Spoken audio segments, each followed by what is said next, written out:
लो start.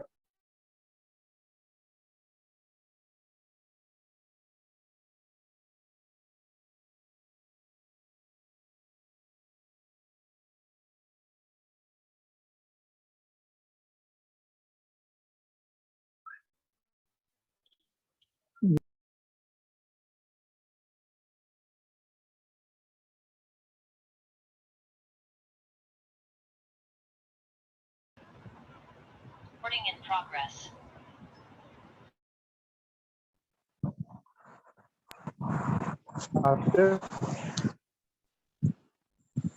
ठीक है, मैं स्टार्ट कर रहा हूँ।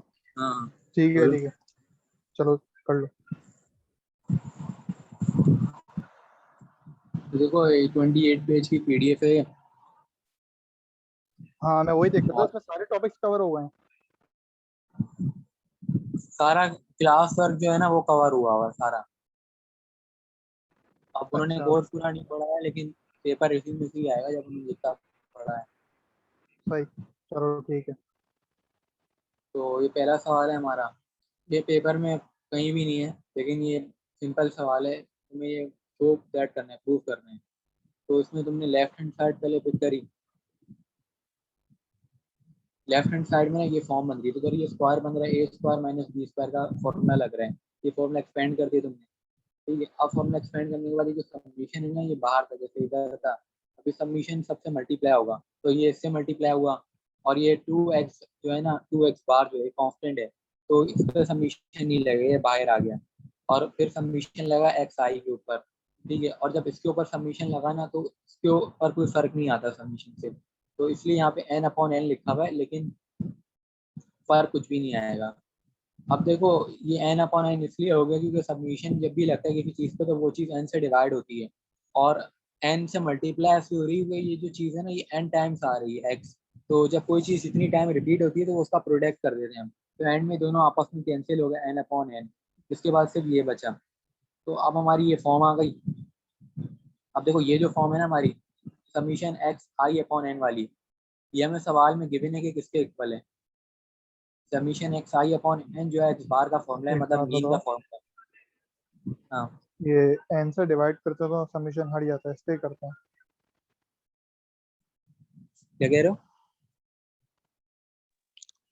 तो मैं कह रहा हूँ कि n से अब डिवाइड करते हैं तो समीशन हट जाता है। नहीं, एन हम करते ये हैं कि जो हमारा सबमिशन एक्स आई है ना, मतलब जितने भी हमारे एक्स की वैल्यू है, जितने भी हमारी एक्स की वैल्यू है, उनको अगर हम डिवाइड करेंगे टोटल नंबर ऑफ वैल्यू से, total number of value n होता है, तो हमें मीन मिल जाएगा। तो ये मीन निकाल, मीन का फॉर्मूला है ये। ओके ओके, सही, समझ गया। तो यहाँ पे देखो, सबमिशन एक्स आई का मतलब ये कि एक्स की जितनी भी वैल्यूज हैं उनको हमने उसके टोटल से डिवाइड करा है, टोटल उसका एन है, तो मीन होता है। मीन हम रिप्रेजेंट करते हैं एक्स बार से। तो अब यहाँ पे दो एक्स बार थे, एक इससे पहले था और एक इसके बाद है सबमिशन, मतलब एक ये बन गया एक्स बार और एक पहले था, तो एक्स बार का स्क्वायर हो गया ये, और उधर आखिरी में पहले से ही स्क्वायर था, तो फिर एक माइनस का 2 और ये एक प्लस का, तो एक माइनस का 1 समझो आ गया। तो ये प्रूव हो गया, सिंपल सा ये प्रूफ था, ये दोनों प्रूव हो गया, सेम उसी तरह वाली वैल्यू आ गई। अब हम अगले सवाल पर आ जाते हैं। अब अगले सवाल के अंदर ये बोला जा रहा है कि हमें पीडीएफ दे दिया गया है, पीडीएफ ये और उसकी लिमिट ये, ठीक है। तो हमने प्रोबेबिलिटी मालूम करनी है कि 4 ऑब्जर्वेशन जो है, एग्जैक्टली 4 ऑब्जर्वेशन जो है वो सैंपल साइज में एक्सीड करी है 5 से। ये मैं नीचे दिखाता हूँ तो लिखा है, देखो।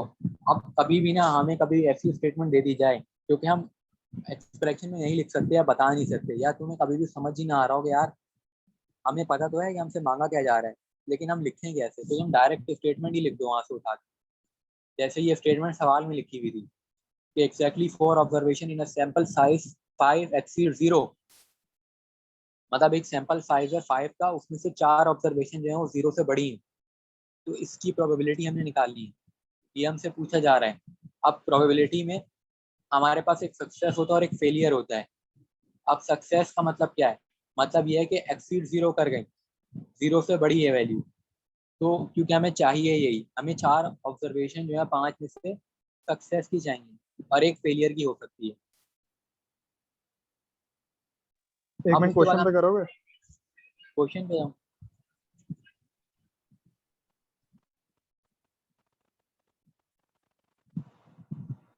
ये इसके बाद नीचे क्या दिया हुआ है? ये साइज 5 फ्रॉम द डिस्ट्रीब्यूशन, हाँ नीचे चीज वो पूरा इन्होंने फंक्शन दिया हुआ है और इन्होंने लिमिट्स दी हैं। ये माइनस इंफिनिटी से इंफिनिटी दी हाँ, हुई है लिमिट, और 0 एस नहीं वो -1 से एक्सी प्लस। तो मतलब ये लिमिट्स और फंक्शन दिया हुआ है, ठीक है, और 5 हमारी ऑब्जर्वेशन है, तो हमने 5 लिख दिया, x1 x2 x3 x5, और फंक्शन लिख दिया, और जो रेंज दी गई थी लिमिट की वो लिख दी, और जो सैंपल साइज था वो 5 का था। तो ये सिंपल सवाल से देख के हमने चीजें बताई। उसके बाद हमने बताया कि हमें चाहिए क्या, रिक्वायर्ड, वही स्टेटमेंट लिख दी उठा के। अब जब हम सोल्यूशन पर आए तो सोल्यूशन में हमने बताया कि सक्सेस क्या है, फेलियर क्या है, ये हमने बता दिया। उसके बाद वर्डिंग में लिखा हुआ है we are repeating the experiment for 5 observation, that's why this is a binomial experiment. Binomial experiment के अंदर ही होता है ना सक्सेस और फेलियर, और हम एक एक्सपेरिमेंट को जब रिपीट करते हैं, चाहे वो पॉइंट टॉसिंग हो, चाहे डाई की हो, कुछ भी हो, तो वो हमारा बाइनोमियल होता है, या तो सक्सेस होता है या तो फेलियर होता है उसमें। ये होता है। तो ये बाइनोमियल एक्सपेरिमेंट हमने अब जज कर लिया। उसके बाद हमने ना बाइनोमियल की रिप्रेजेंट करके बता दी कि जो y है ना ये फॉलो कर रहा है, ये जो साइन है फॉलो का होता है, ये फॉलो बाइनोमियल डिस्ट्रीब्यूशन b, और बाइनोमियल के 2 पैरामीटर होते हैं n और p, मतलब n जो नंबर ऑफ ऑब्जर्वेशन और p उसकी प्रोबेबिलिटी। अब उसके बाद हमने लिखा कि n जो हमारा नंबर ऑफ ऑब्जर्वेशन है और p प्रोबेबिलिटी ऑफ सक्सेस। हमने लिखा कि सक्सेस की प्रोबेबिलिटी क्या है, 0 से ज्यादा हो, मतलब 0 से एक्सीड करे, तो सवाल में बोली गई। तो हमने करा ये कि प्रोबेबिलिटी निकालना 0 से ज्यादा के लिए। तो देखो हमारी लोअर लिमिट चेंज हो गई, अपर लिमिट बनी रही, लोअर लिमिट सवाल में -1 थी, लेकिन हमने देखो देखना ही नहीं है, हमें चाहिए 0 से ऊपर, तो हम लोअर लिमिट -1 थी। तो ये देखो ये लोअर लिमिट जो है और हमें 0 से बड़ी चाहिए आ तो रही इसलिए होगी। हमने 1 -1 नहीं ली, हमने 0 ले ली उसकी, हाँ, अब क्योंकि हमें 0 से ग्रेटर चाहिए। हमें चाहिए 0 से अबव वैल्यू, तो जब हम इंटीग्रेट करेंगे उसके फंक्शन को तो हम लोअर लिमिट 0 कर देंगे। तो मेरे हिसाब से कोई भी बंदा जो गलती करेगा सवाल में वो यही करेगा कि वो लोअर लिमिट वहीं से देख के लिखेगा, क्यों, क्योंकि अब तक 2 साल से हम यही करते आ रहे थे कि जो हमें लिमिट दी गई वही हमने लगानी है, लेकिन इस सब्जेक्ट के अंदर लिमिट चेंज हो जाती है, जो गिवन है वो लिमिट नहीं लगती, जहाँ हमें सोचना पड़ता है कि हमसे मांगा क्या जा रहा है। हमें बोला जा रहा है 0 से बड़ी वैल्यू निकालो, तो अब हम लिमिट, लोअर लिमिट हमारी 0 होगी, उससे नीचे की वैल्यू हमने नहीं देखनी। उसके बाद हमने फंक्शन लिखा और उस फंक्शन को इंटीग्रेट कर दिया। इंटीग्रेट करने के बाद हमें वैल्यू मिल गई ये वाली, ठीक है, ये वैल्यू मिल गई जिसको हम कहेंगे 0.75, मतलब 75%। अब 75% का मतलब ये है कि हमारी जो वैल्यू है वो 75%, मतलब 5 वैल्यू है ना, तो 5 वैल्यू का 75% जो भी है वो 0 से ज्यादा है, ठीक है, वो 0 से ज्यादा है। अब उसके बाद हमें चाहिए क्या,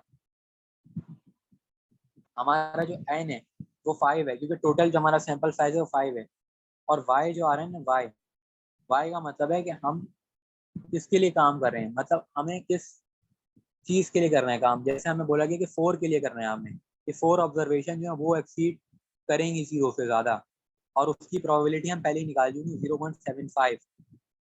और बाइनोमियल डिस्ट्रीब्यूशन के अंदर अगर प्रोबेबिलिटी हमें पता हो तो हम क्यू भी निकाल सकते हैं 1 माइनस करके, तो 1 माइनस करके हमने क्यू भी निकाल लिया।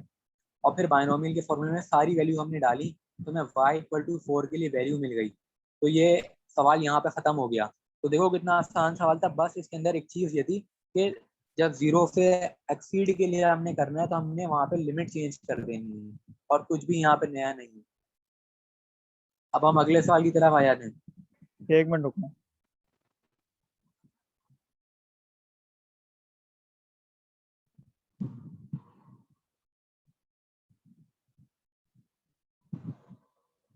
एक मिनट पीछे आओगे थोड़ा।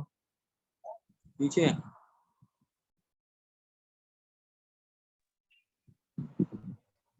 ये जो हमने फंक्शन लिखा है एफ एक्स इंटू एक्स, ये फंक्शन में था एक्स।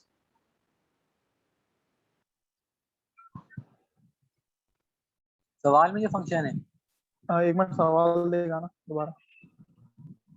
सवाल पे जाऊं।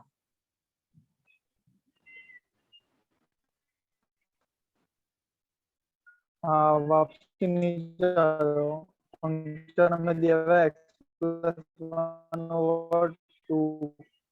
ठीक है, नीचे आओ, नीचे आओ, नीचे। हेलो, आवाज आ रही है?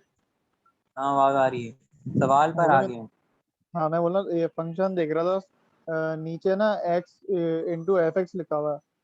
तो वो मैं पूछ रहा था कि वो क्या मीन के लिए किया है हमने एक्स इंटू एफ एक्स, लेकिन वहाँ पे नहीं एक्स कहाँ प्लस लिखा वन हुआ ओवर टू ही लिखा हुआ है नीचे। थोड़ा सा नीचे आओ। हाँ जहाँ पे सोल्यूशन एंड हो रहा है यहीं पे, बस थोड़ा ऊपर जाओ, थोड़ा ऊपर। ये एक्स इंटू एफ एक्स लिखा हुआ है यहाँ पे इसके ऊपर। हाँ ये। है? ये हाँ नहीं, यहाँ पे ना समझो एक एक गलत लिखा हुआ है, ये समझो हटा दो, सिर्फ एफ एक्स ये विल बी नंबर। हाँ मैं वही देख रहा था, एफ एक्स है ये पे सिंपली। सही है बस, ठीक है। और नहीं इसके लिए सिर्फ बायनोमियल एफ एक्स का। ही है, और उस फंक्शन को, हाँ, और आगे पे उससे बाइनोमियल का फॉर्मूला लगाया, और फार्मूले में हमने क्या रखा है, एन हमें पता था 5 है, और वाई हमें पता था कि 4 है, ठीक है, सही सही सही। और पी हम निकाल चुके, बेहतरीन। पी आ जाएगा, सिंपल वाला सवाल सॉल्व हो गया। ठीक है। अब अगले सवाल पे आ ये जाते हैं। इस तरह सवाल है कोई पेपर अब में? हाँ, इससे ये सवाल आया पेपर में। चलो बेहतरीन।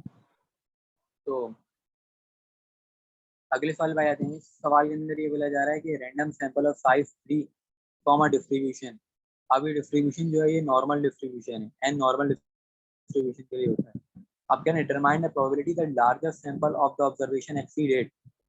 देखो हमारा सैंपल साइज क्या है, 3 है, ठीक है, 3 सैंपल साइज है।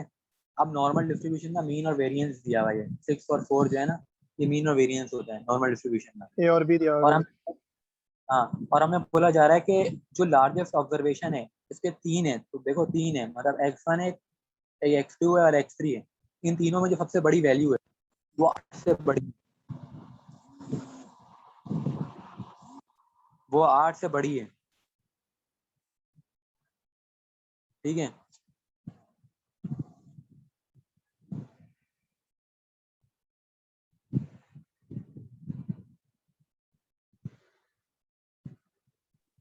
तुम्हारी आवाज नहीं आई, हजर अटक गए।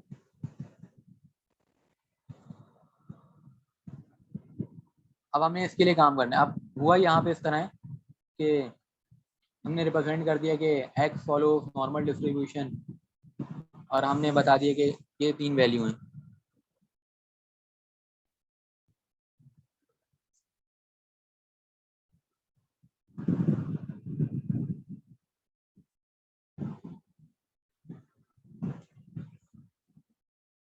तो उसके बाद हमने जो पूछा जा रहा है ना, लार्जेस्ट ऑब्जर्वेशन एक्सीड 8, ये हमने लिख दिया कि हमें रिक्वायर्ड है।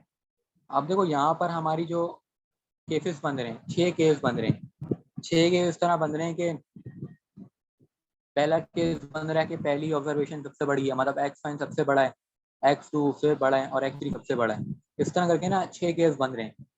अब ये केस हमें पता कैसे चले कि 6 बन रहे हैं, इसका एक फॉर्मूला है नंबर ऑफ वेज का, जो हमने फर्स्ट या सेकंड सेमेस्टर में पढ़ा था। तो नंबर ऑफ वेज होता है n फैक्टोरियल। अगर तुम्हें 3 ऑब्जर्वेशन दे दी गई और उन 3 ऑब्जर्वेशन को तुम्हें डिफरेंट अरेंजमेंट में देखना है, तो उसके लिए तुम 3 फैक्टोरियल लगा दोगे। अब 3 फैक्टोरियल तुमने लगा दिया, तुम्हारे पास 6 वेज आ गए, ठीक है, 6 वेज तुम्हारे पास आ गए। अब यहाँ पर ना हम एक स्पेसिफिक केस कंसीडर करेंगे, ठीक है। कौन सा हम कंसीडर कर रहे हैं, पहला केस कर रहे हैं। पहला केस ये था कि x1 सबसे छोटा है, x2 उससे बड़ा है, x3 उससे बड़ा है। अब हम कर रहे हैं कि लेट कर रहे हैं कि y जो है वो largest observation in a sample है, तो y इक्वल टू मैक्स, तीनों वैल्यू हमने लिख दी। तो मैं ऊपर वापस आता हूँ, बताता हूँ कि स्टार्ट हमने कैसे लिया भाई। सबसे पहले तो यार हमने ये एक पहला सवाल करते हैं प्रूफ का था, ये बिल्कुल सिंपल है, पेपर में वैसे आता नहीं है, ठीक है। उसके बाद हम आए इस सवाल के ऊपर, ठीक है, ये सवाल कर चुके हम। और उसके बाद हम आए, ये सवाल अभी हमारा चला तीसरा सवाल। अब जो पिछले सवाल हमारे रह गए मनाम के, तो वो रिकॉर्डिंग देख सकते हैं, रिकॉर्डिंग हो जाएगी। अब इस सवाल से मैं बताता हूँ कि इस सवाल में क्या है।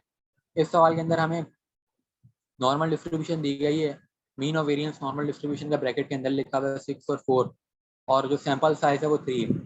अब हमसे पूछा जा रहा है कि डिटरमाइन करनी है हमने प्रोबेबिलिटी के ये जो 3 हमारे रैंडम वेरिएबल हैं x1 x2 x3, जो उसमें से लार्जेस्ट सैंपल है हमारा, उसकी वैल्यू 8 से बड़ी है, हमने ये पता करना है प्रोबेबिलिटी।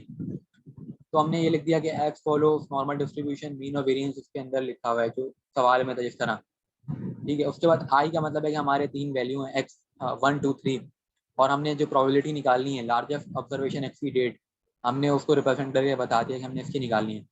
अब यहाँ पे 6 केस बनेंगे इस तरह के, हमें नहीं पता कि कौन सी ऑब्जर्वेशन बड़ी है, 1 भी सबसे बड़ी हो सकती है, 2 भी हो सकती है, 3 भी हो सकती है। तो इन सबको हमने खुद से अरेंजमेंट करनी है। अरेंजमेंट का फॉर्मूला ये कि n फैक्टोरियल, मतलब 3 फैक्टोरियल हमने करा, हमें पता चल गया कि 6 वेज होंगे, मतलब 6 डिफरेंट बनेंगे पॉसिबल आउटकम। तो हमने 6 बना दिए खुद से, मतलब इस तरह के तुमने सबसे पहले 1 को इस वाले को बड़ा रखा, फिर इसको रखा, फिर इसको रखा, इस तरह करके तुमने सारे बना दिए, अरेंज कर दिए। अब यहाँ पे हम एक केस को कंसीडर करेंगे अपना काम आसान करने के लिए, सबको कंसीडर नहीं करेंगे, तो हमने पहले वाले को कंसीडर कर दिया। अब पहले वाले को कंसीडर कर दिया, और इसकी जो रेंज है ना, नॉर्मल डिस्ट्रीब्यूशन की रेंज जो होती है वो पॉजिटिव इनफाइनाइट से नेगेटिव इनफाइनाइट होती है। तो हमने ये बता दिया कि जो उसकी रेंज है यहाँ तक है। उसके बाद हम करेंगे कंसीडर कि जो y लार्जेस्ट ऑब्जर्वेशन या सैंपल है हमारी, तो y हमने कंसीडर कर लिया और ये रिप्रेजेंट करके बता दिया कि मैक्स, कि y जो इन सबका लार्जेस्ट है। अब हमारे पास एक टेक्निक है CDF टेक्निक। CDF टेक्निक में करना ये होता है कि ये जो रिप्रेजेंट नजर आ रहा है ना तुम्हें P, और ये कैपिटल Y, और ये लेस देन साइन है, और ये स्मॉल y, ये रिप्रेजेंटेशन तुम लोग को याद रख लेनी है कि ये हर सवाल के अंदर ये रिप्रेजेंटेशन होती है, ठीक है। और CDF का साइन होता है कैपिटल F, तो कैपिटल F, और हम y के लिए काम कर रहे हैं, डिस्ट्रीब्यूशन ऑफ y के लिए, तो इसलिए इसके अंदर y आया। और ये जो चीज़ हमने लिखी है कि प्रोबेबिलिटी मैक्सिमम, मतलब हम पहले ही सपोज कर चुके थे कि जो हमारा y था वो मैक्सिमम वैल्यू थी, इसी वजह से यहाँ पे स्मॉल y लिखा हुआ है, और कैपिटल Y इस CDF का y है, ठीक है। और y मैक्सिमम है, तो इसलिए y के आगे फिर ये वाला साइन लगा कि y ग्रेटर है इन तमाम वैल्यू से। तो ये सिंपल एक रिप्रेजेंटेशन है। अब उसके बाद हमने करना ये है कि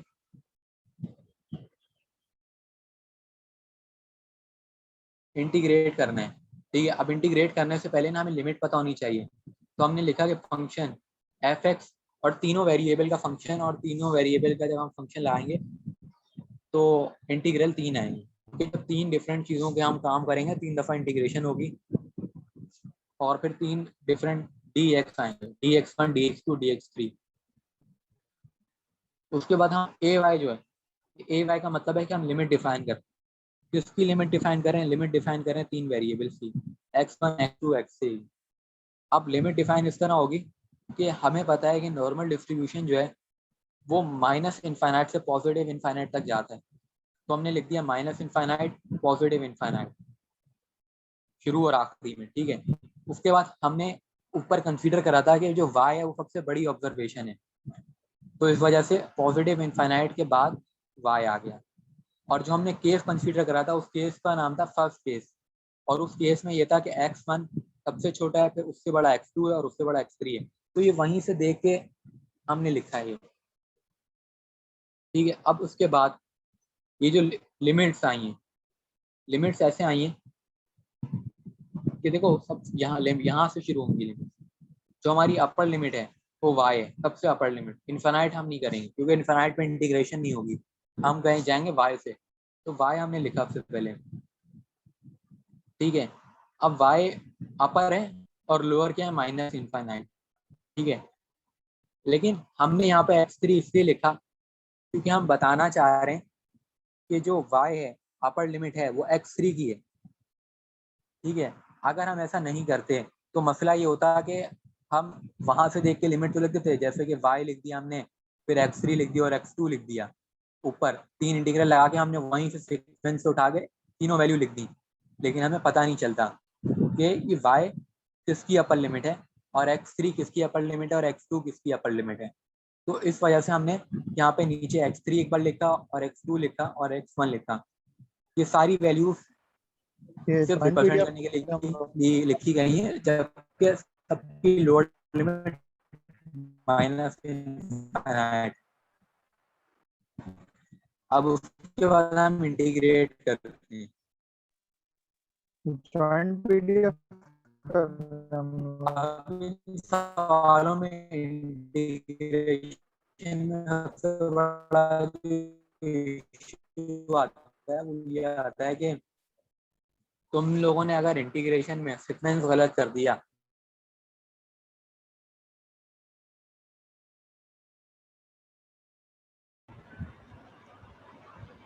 Recording in progress. तो तुमने सबसे पहले ना करना ये कि लोअर्स वाले को इंटीग्रेट करना है। लोअर्स मतलब ये कि जो ऊपर हमारा लिमिट्स थी वहाँ पे सबसे लोअर क्या थी, ये थी, ठीक है। या ये जो हमने इधर इंटीग्रल लगाए, इधर सबसे लोअर्स जो है वो ये है, मतलब सबसे आखिरी वाला इंटीग्रल। सबसे आखिरी वाला इंटीग्रल सबसे पहले इंटीग्रेट होगा, ये चीज़ यहाँ पे याद रखनी है। तो सबसे पहले हमने इसको इंटीग्रेट करा और यहाँ पे इंटीग्रेशन बिल्कुल सिंपल है। इस तरह के एक लॉजिक हमें पता है पहले से, पिछले सेमेस्टर से हम पढ़ते आ रहे हैं कि अगर हम स्मॉल एफ का डेरिवेटिव कैपिटल एफ का हम डेरिवेटिव लेते हैं तो वो स्मॉल एफ बन जाता है। मतलब अगर हम ये जो कैपिटल एफ है इसका हम डेरिवेटिव लेंगे तो स्मॉल एफ बन जाएगा, और हमें ये पता है कि डेरिवेटिव और इंटीग्रेशन एक दूसरे के अपोजिट होते हैं। तो अगर हम स्मॉल एफ का इंटीग्रेशन लेंगे तो ये कैपिटल एफ बन जाएगा।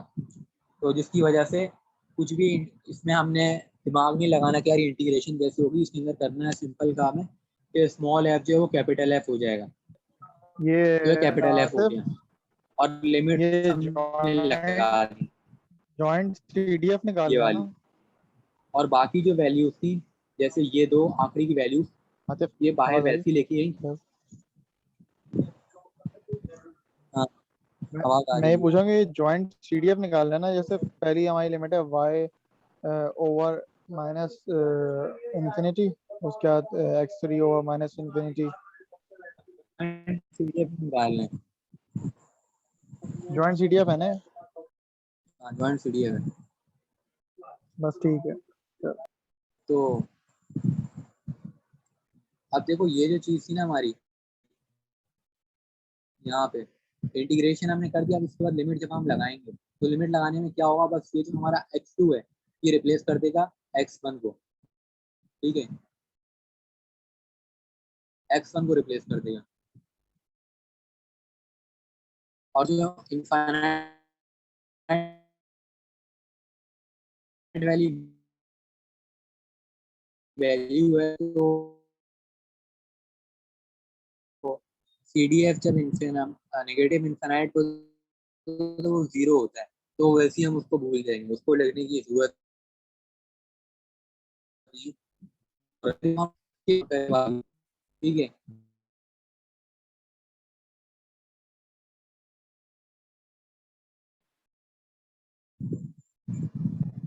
तो ये भी x2 हो जाएगा, मतलब जब इस पे वाली लिमिट लगी, लेकिन ये x2 का CDF होगा, ठीक है, और ये क्या PDF है, ठीक है। तो उसके बाद जो अगला स्टेप होगा ना, अगले स्टेप में होगा ये कि CD ये वाला जो है इसका जब हम इंटीग्रेशन लेंगे तो ये भी क्या बन जाएगा, CDF बन जाएगा, ठीक है। लेकिन इसके ऊपर स्क्वायर आ जाएगा, क्यों, क्योंकि पहले ही हमारा एक CDF ऑफ x2 बन चुका है, पहले एक बन चुका है, तो इसकी वजह से एक स्क्वायर आ गया, ठीक है, और ये नीचे भी स्क्वायर आ गया, क्योंकि इंटीग्रेशन जब लगती है तो n+1 होता है। उसके बाद हमारी ये लिमिट लगी, ठीक है, लिमिट लगने के बाद ये जो है PDF ऑफ x3 बन गया और fx3 वैसे ही था। तो उसके बाद एंड में ना कंक्लूजन में कहूँगा कि ये हुआ कि ये हमारा आ गया CDF इसका वाई का, क्योंकि जब आखिरी जो लिमिट थी ना हमारी वो वाई थी। यहाँ पे देखो आखिरी लिमिट जो वाई थी और एंड में हमारी ये फॉर्म बन गई। तो ये मुश्किल नहीं, ये फॉर्म हमारी बन गई, हमारा ये CDF ऑफ वाई आ गया। अब उसके बाद हमने एक चीज लिखनी है कि हमने कंसीडर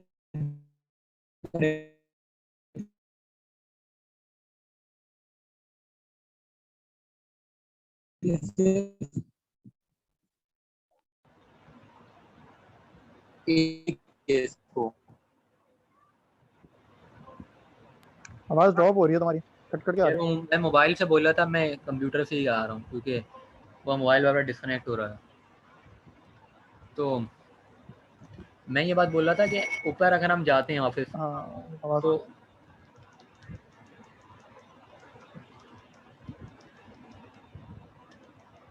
यहाँ पे देखो 6 केस बनाए थे ना हमने, 6 केस बनाए थे और हमने एक कंसीडर करा था।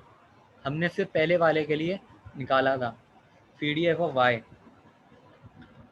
अब 6 केस हैं तो हम जब 6 के लिए निकालेंगे मतलब अपने लिए आसानी कर देंगे कि जो 6 का होगा वो ऐसे होगा कि जब हम उसको 6 से मल्टीप्लाई कर देंगे। तो यहाँ पे हमने लिखा है to get the final term of f y we multiply equation 1 by the number of possibilities. Number of possibilities हमारी 6 थी, तो जब हमने मल्टीप्लाई करा तो ये 6 कैंसिल हो गया, ये जो नीचे था, और हमारे ये फॉर्म आ गई। ठीक है, अब हमें बोला जा रहा है कि हमने फाइंड करना था कि हमारी लार्ज ऑफ ऑब्जर्वेशन जो है वो 8 से एक्सीड कर गई, हमें ये बोला गया था। अब एक्सीड के लिए हम काम क्यों नहीं करते, हमने 1 माइनस क्यों करा, उसकी वजह ये हुई कि हमें पता है कि नॉर्मल डिस्ट्रीब्यूशन की जो लिमिट है वो इनफाइनाइट तक जाएगी। जब वो इनफाइनाइट तक जाएगी तो हमारे लिए मसला हो जाएगा कि हम कहाँ तक कैलकुलेट करें। तो इसलिए हम 1 माइनस करके लेस देन का साइन कर देते हैं और उसके बाद फिर हम यहाँ पे Z डिस्ट्रीब्यूशन का यूज़ करते हैं, क्योंकि Z डिस्ट्रीब्यूशन हमारे लिए यूज़फुल इसलिए हो गई क्योंकि सवाल के अंदर हमें मीन और वेरिएंस गिवन था।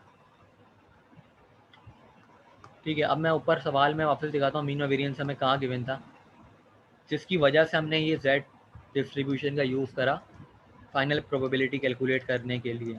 और ये सवाल एक लेंदी सवाल है और पास पेपर का सवाल है। तो देखो यहाँ पे हमें गिवन था ना 6 और 4, तो ये पहली वाली मीन होगी, दूसरा होगा डेविएशन, सिग्मा स्क्वायर होता है, वेरिएंस है, हैं? क्या कह रहे हो? ये वेरिएंस है हमारे पास। हाँ वेरिएंस है, मीन और वेरिएंस ही होता है। तो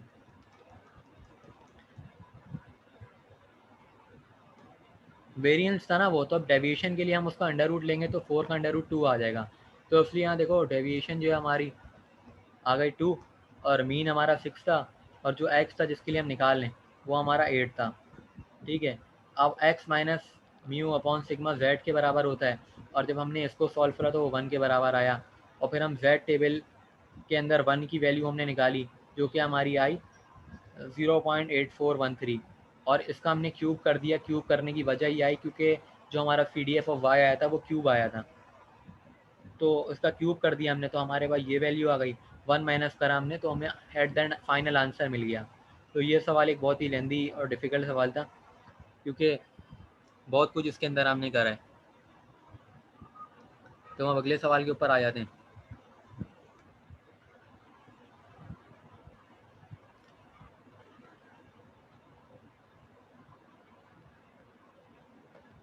अब इस सवाल के अंदर हमें PDF गिवन है, उसी तरह लिमिट गिवन है और यहाँ पे ना हमें एक रेशो दिया हुआ है, ये रेशो हमारे काम का है।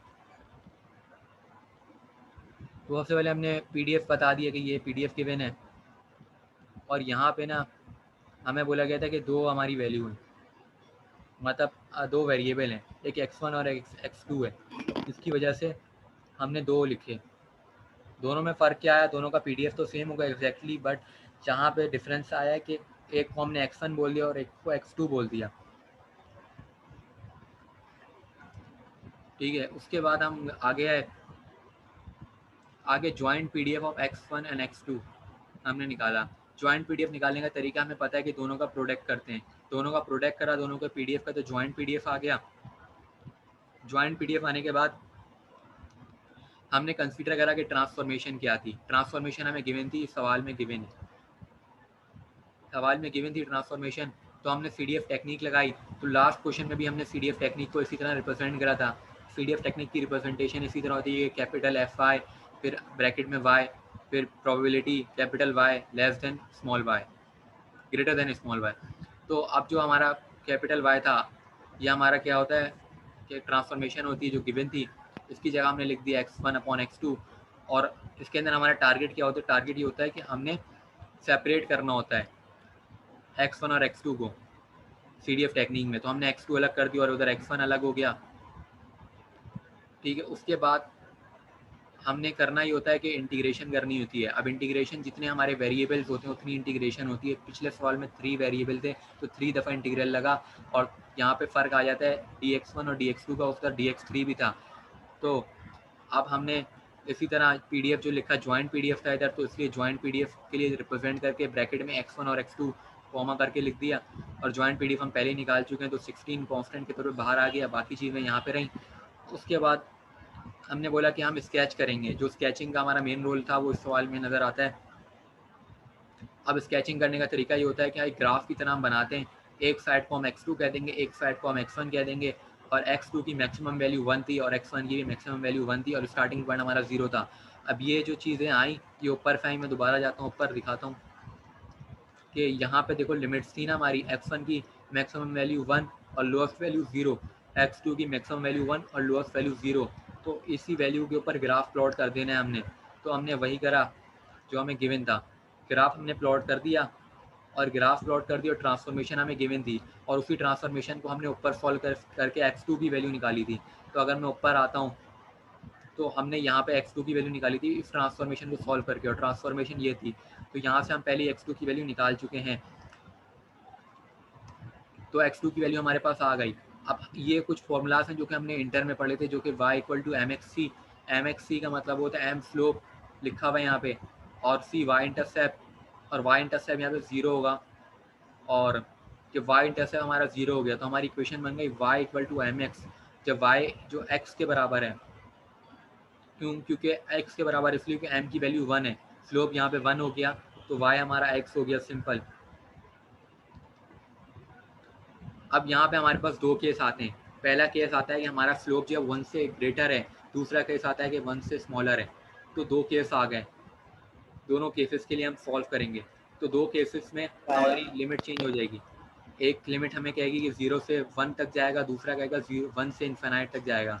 अब स्लोप कैसे आया, स्लोप हम जाते हैं उस स्केचिंग की तरफ। अब देखो स्केचिंग में जो स्लोप होता है, स्लोप हम यूं भी बना सकते हैं कि स्लोप, ठीक है, और हम यूं भी बना सकते हैं। स्लोप का मतलब होता है कि एक एंगल की तरह लाइन जा रही है, ठीक है। तो स्लोप यार 2 तरह से होता है, या तो हमारा मतलब स्लोप हमें पता है कि अगर ये बिल्कुल स्ट्रेट लाइन है, ठीक है, यहाँ से अगर ऊपर सीधा स्लोप हम कंसीडर करते हैं तो वो इन्फाइनाइट होता है, मतलब इंक्लाइंड का स्लोप इन्फाइनाइट तक जाता है, और अगर हम वैसी नॉर्मल स्लोप बात करें तो वो 1 होता है। तो इस वजह से ना हमारे 2 स्लोप हो गए।